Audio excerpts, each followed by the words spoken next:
I'm starting to suspect something is going on between my girlfriend and my friend. We all live together. Maybe I'm making it up. I'm just on edge because if my suspicions are confirmed, our life under one roof will turn into hell. Please. Tell me I'm losing my mind. I'm 22. We live in a group of 4, 2 couples studying at the same university. The apartment was originally rented by my girlfriend Alexis, also 22, who I've been with for about 2 years, along with our mutual friend Brooke, also 22. The apartment is huge and expensive. Originally, 3 girls were supposed to live there, but one dropped out suddenly. They thought about moving to a cheaper place, but they had already invested so much effort and got attached to the apartment that they hated the idea. I suggested moving in with them when my lease ended in May so we could split the rent and utilities. 3 ways. I was already sleeping over at their place a lot. My girlfriend and Brooke were thrilled about the idea. Right before I moved in, Brooke started dating my best friend Derek. That was awesome because now both couples could hang out with their partners and best friends at the same time. Everything seemed perfect.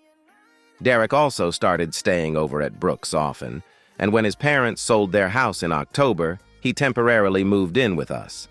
We didn't rush him to find a new place. Splitting everything 4 ways was much easier financially. Still, only Alexis and Brooke are on the lease.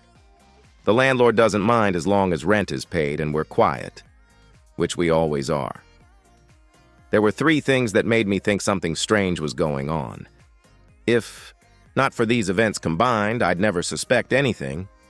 Alexis is sweet and shy, and Derek is like a brother to me. There was no flirting. We're all just close and spend a lot of time together. Incident 1. On Mondays, Wednesdays, and Fridays, Brooke and I have early classes, so we're out of the house by 8 a.m. Derek and Alexis have later classes, so it's not unusual for them to leave together, though usually in separate cars.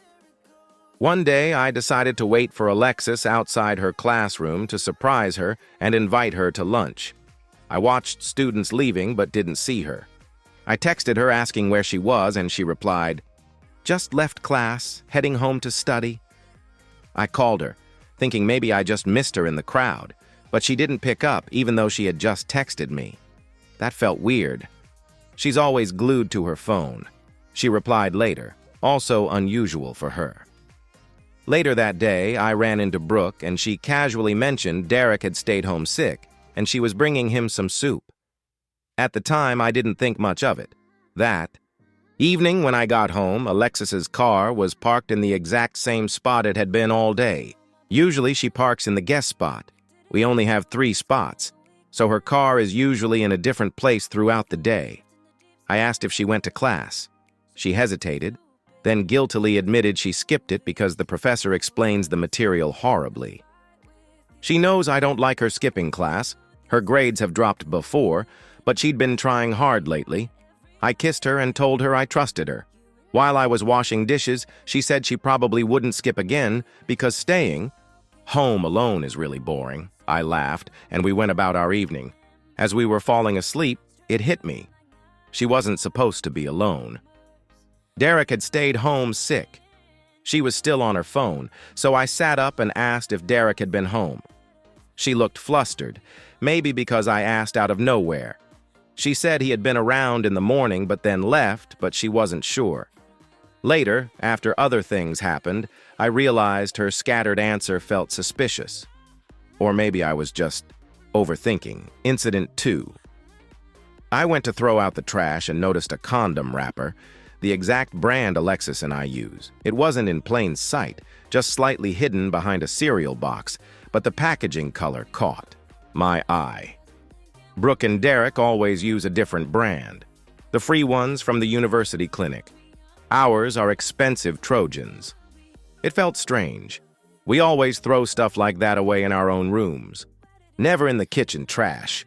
Plus, because of exams and stress, Alexis and I hadn't had sex in a while. I didn't dig through the trash. I just went to check our stash in the room, but since we buy them in bulk, it was hard to tell if any were missing. My first thought was maybe Brooke and Derek ran out and used ours without asking. That annoyed me. They could have just said something. Later that evening, I mentioned it to Alexis. Her eyes went wide when I shared my theory. She reacted very strongly. Too strongly. She's usually calm, but this time she got upset, saying it was a violation of privacy. I suggested we talk to them, but she shut it down immediately, making me promise not to bring it up unless it happened again. She just didn't want to have an awkward conversation, which felt off. Since we're usually very open about intimate stuff, given that we live together, but maybe she really is just shy. She's from a small conservative town and doesn't talk about these things as much as the rest of us. Incident 3. Derek and I are friendly with the guys in the neighboring apartment. They graduated from our university. We're not super close, but we say hi, chat about sports, etc. Last Monday, during break, I was leaving our apartment while no one was home and ran into one of them. We chatted and he said, "Looks like one of the couples in your place are big. Fans of morning sex. Walls are paper thin." I laughed. Alexis and I used to get frisky in the mornings on weekends when the house was empty. Brooke and Derek often go to her parents on weekends. But then it hit me. We hadn't done, anything like that in the mornings for weeks. It's been evenings. Or not at all. So he must have meant weekday mornings. I froze inside. I wanted to ask more, but the conversation was over, and it felt too awkward to bring up again. Am I going crazy? Seeing signs where there are none? Or is something actually happening? And if I'm right, what do I even do? I don't want to talk to Alexis yet because I don't want to come off as a jealous lunatic if nothing's going on. If something is going on, I don't want them to start being even more careful. I thought about coming home one morning while they're both there, but when's the right moment? If I show up too early or too late, they might get suspicious. So let's pause the video now, and I'd love for you to comment what you would do in my shoes. Do you think my suspicions are valid? Personally, I'd probably start getting paranoid, too. But I would have asked Brooke and Derek directly about the condoms. Update 1. Most of you suggested I either talk to Brooke or try to catch them in the act. I decided to do both. On Sunday evening, everyone was home. I wanted to talk to Brooke alone about what the neighbors said, but I didn't get the chance. She spoke first and flipped my theory upside down. She told Derek to go to bed early so he wouldn't be tired for work in the morning. I knew Derek worked on campus, but always on the night shift. Playing dumb, I asked when he started morning shifts. He said he picked up some extra hours a month ago and starts at 9 a.m. I leave the house at 7:45, so I could have easily missed that. The rest of the evening, I couldn't stop thinking, was he lying? Is he still at home in the mornings? Is Alexis seeing someone else like some of you suggested? Am I just a paranoid loser? I went to bed exhausted and confused. The next morning, I went to class like usual, but my mind was racing. Should I go home and check? Or stay because I had too much to do? Eventually, I got up after my first class and went to the car. And honestly, part of me regrets it. When I pulled up to the apartment, Derek's car wasn't there. Only Alexis's. My heart was pounding. I didn't know what I expected. Near the door, I immediately heard a male voice talking and laughing, then a woman's whisper, soft laughter. I put my ear to the door, trying to make out words, but only caught snippets and more laughing. Then I heard Alexis squeal like someone was tickling her. Maybe I should have waited. Yes, I know that now. But back then, I lost it. The second I started fumbling with the keys. Silence. She was hooking up with Mark. I hadn't mentioned Mark. In the last post, he's one of the guys from the neighboring apartment. Not the one who gave me the hint, but the one I never liked. Cocky, sleazy, always made inappropriate comments about both girls. I ignored it, but now, they walked in and both of them looked at me with stunned faces. All my naive hopes that there might be an innocent explanation vanished immediately. I wanted to scream at them, demand explanations, but it all felt so humiliating. Tears welled up in my eyes. I didn't want them to see it. So I just said, "Great, freaking amazing," and ran back to the car. I heard Alexis shouting, "My name, in the hallway," and I hurried. For some reason, I expected her to chase after me. But when I reached the car, nobody was behind me. I drove to a park near the apartment and just sat there in shock. Strangely, my first thought was about how my family would react. What on earth was I going to tell them? My family adored Alexis. They joked about our wedding and constantly referred to her as part of the family. Then I started worrying about what life looked like moving forward. Exams were ending in a couple of weeks. I just couldn't handle moving right now. I'm aiming for a brutally competitive master's program, and nothing was supposed to stand in my way, especially not a relationship-shattering betrayal. I'm writing this now from my friend's house. I told him what happened, and he spoke with his parents. They agreed I could stay with them. I still need to pick up my things from the apartment. I plan to do that tomorrow, during a lecture Alexis absolutely can't miss. About an hour after I left, she began bombarding me with messages and hasn't stopped since. First, she asked me to come home so she could explain. Before I could respond, another message arrived.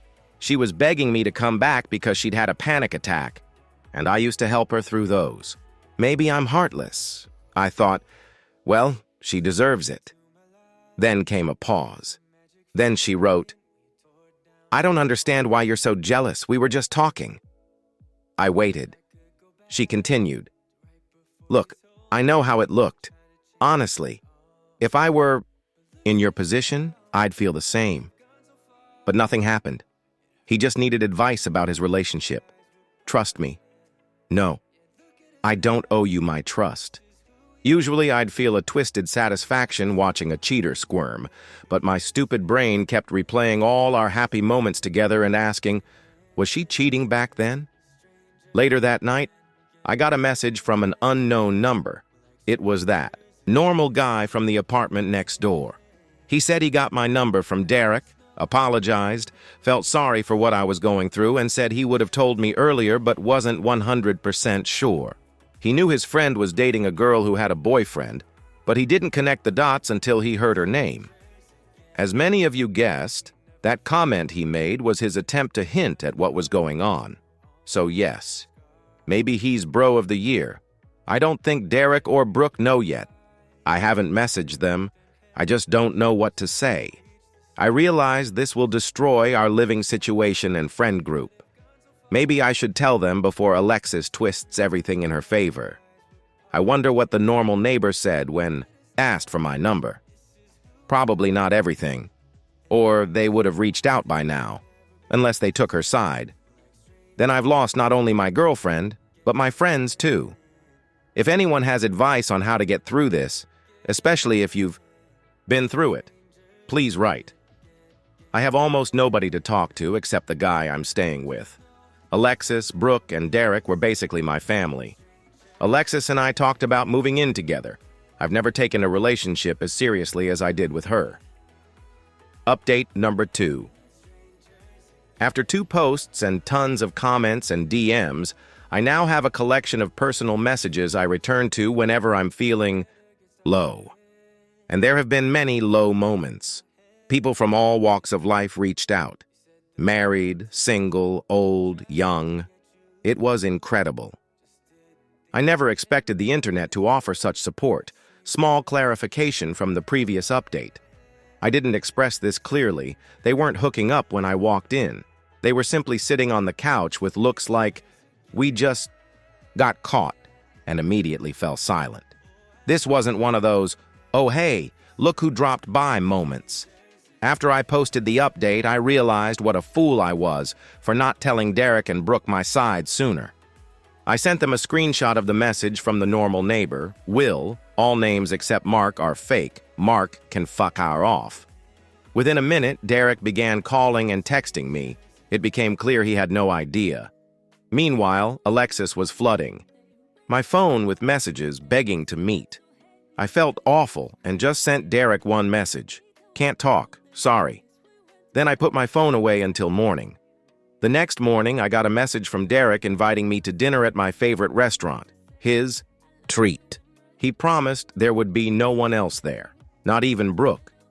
I hadn't had the appetite for anything since this all began, but the gesture meant a lot, and I really wanted to see him. So I agreed. I arrived at the restaurant first and was losing my mind with fear that Alexis might show up. She didn't. Derek came in, hugged me, and started with, "Dude, what the hell?" And here's where it gets wild. Many of you said Brooke might side with Alexis, or that she might have known the whole time. I wasn't sure myself. They're close, but Brooke and I have been friends longer. According to Derek, once he told Brooke, she flipped out. I quote, "I was going to yell at Alexis, but Brooke did it for me, and then some. Remember what I said about Alexis coming from a conservative place? Her parents didn't even know we lived together. She was constantly anxious that they'd cut her off if they found out. They were polite to me, but always worried our relationship would jeopardize her studies or future plans." According to Derek, Brooke told Alexis to pack her stuff and leave, or Brooke would call her parents and tell them everything. Later that night, Alexis sat in the living room clutching my sweater, which I left there, and screamed that her life was over. Brooke yelled back from her room, "Well, maybe you shouldn't have fucked Mark?" I actually laughed, imagining it. Brooke's always been frank and fiery, but I didn't expect that level of loyalty. During dinner, all my fears about losing friends evaporated, and I even managed to eat a few sushi rolls. Afterward, Derek promised to let me know when Alexis moved out so I could come back. I declined. First, even if she leaves, everything in that apartment reminds me of her, including Derek and Brooke. Second, Alexis and Mark probably hooked up in my room. I refuse to ever set foot in there again. Third, in my current emotional state, I don't want to be the odd person out next to a happy couple, even if they try to be sensitive. He understood and told me to let him know if I change my mind. Sounds like Brooke and Alexis are done as friends. Not much happened this week, but I've been avoiding Alexis at all times. Our bachelor's program is small, only 60 people, so we share plenty of classes. I asked 2 friends to watch out for her and briefly explained the drama. I started arriving to class at the last second. As far as I know, she waited for me only once. I got a message. Witch spotted outside lecture hall. Tear storm active. Be careful. I ended up skipping that class. I didn't want to risk running into her.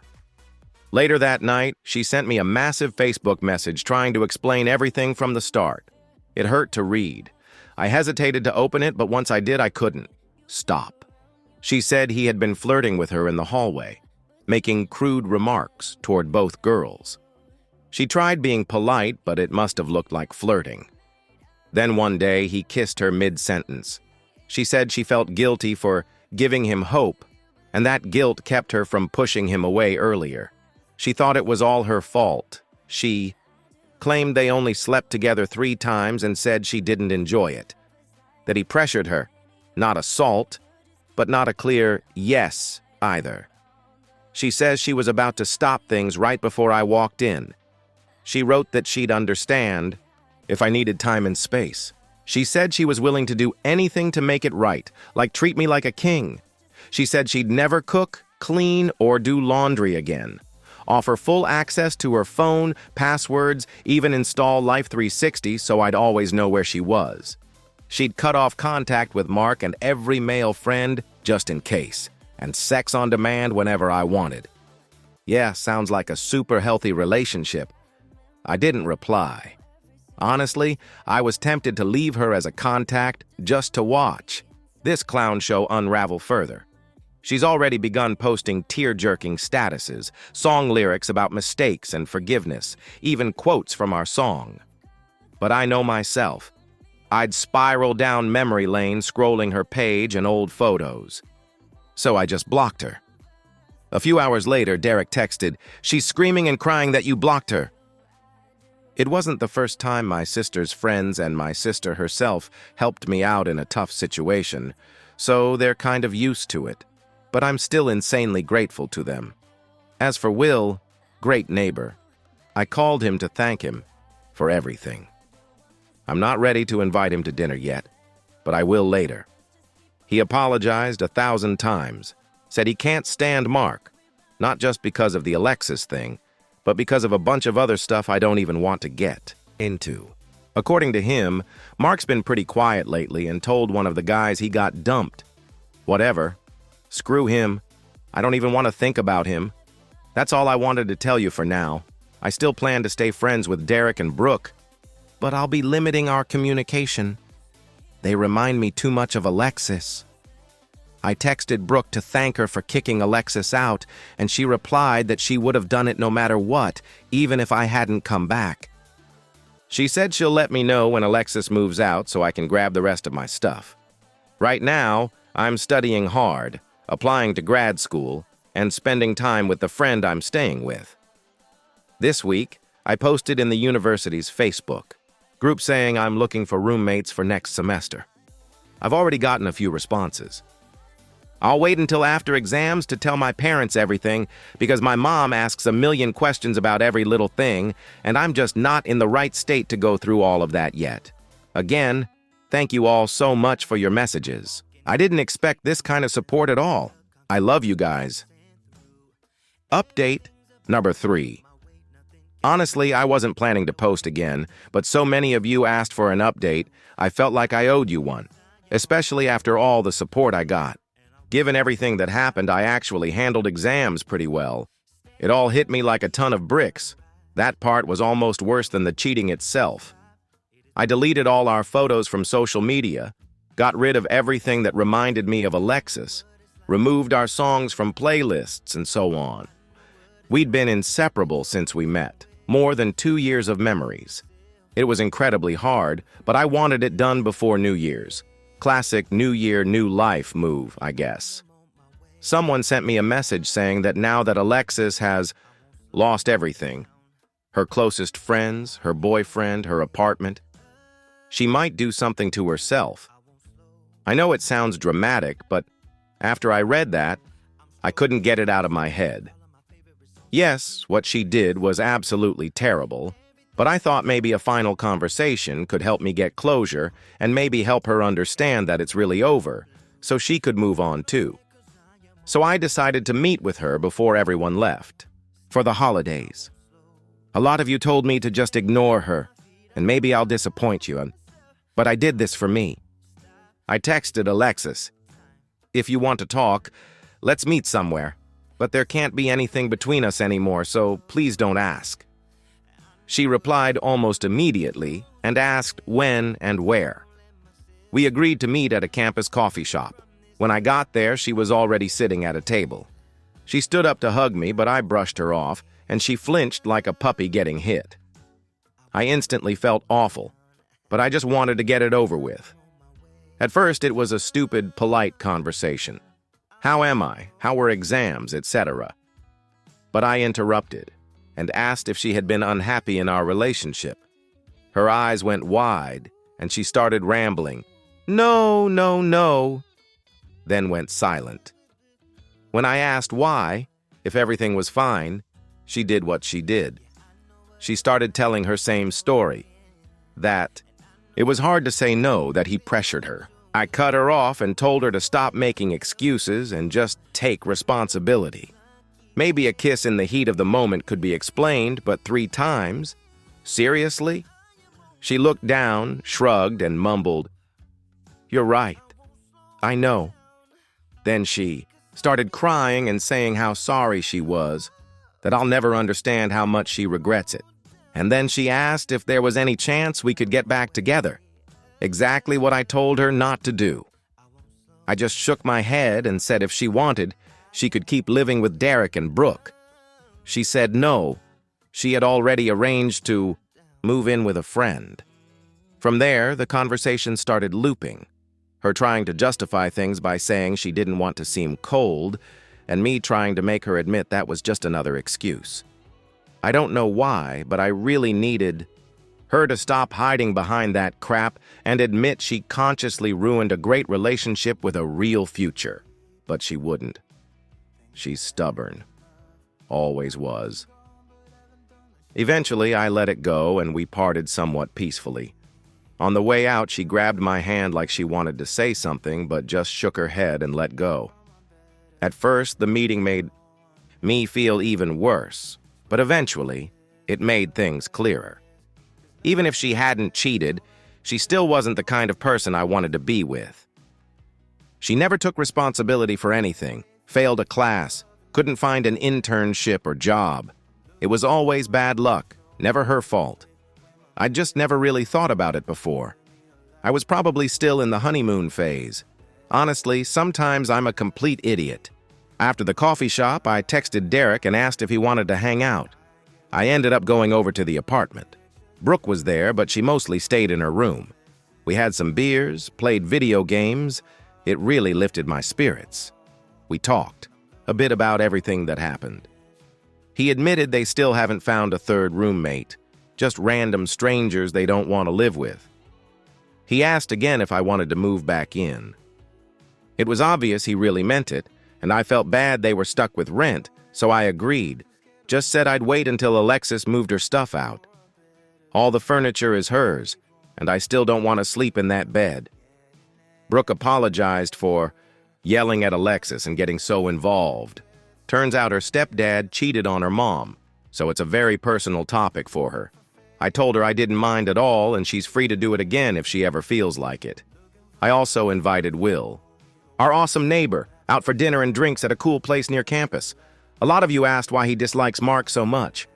Turns out, Mark had to be forced to pay rent, always refused to chip in for basic stuff like dish soap or light bulbs, and constantly came home yelling and laughing, promising to tone it down, but never did.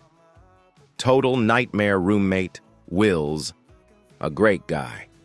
We talked a lot about the Alexis situation, about school, about sports. It was really nice. Eventually, I told my parents what happened. Just like I expected, my mom bombarded me with questions and cried her heart out. Good times. Still, it was probably good to go home, even though my older brother proposed to his girlfriend on Christmas Eve, and with everything going on, I couldn't feel happy for him. That made me feel like a shitty brother.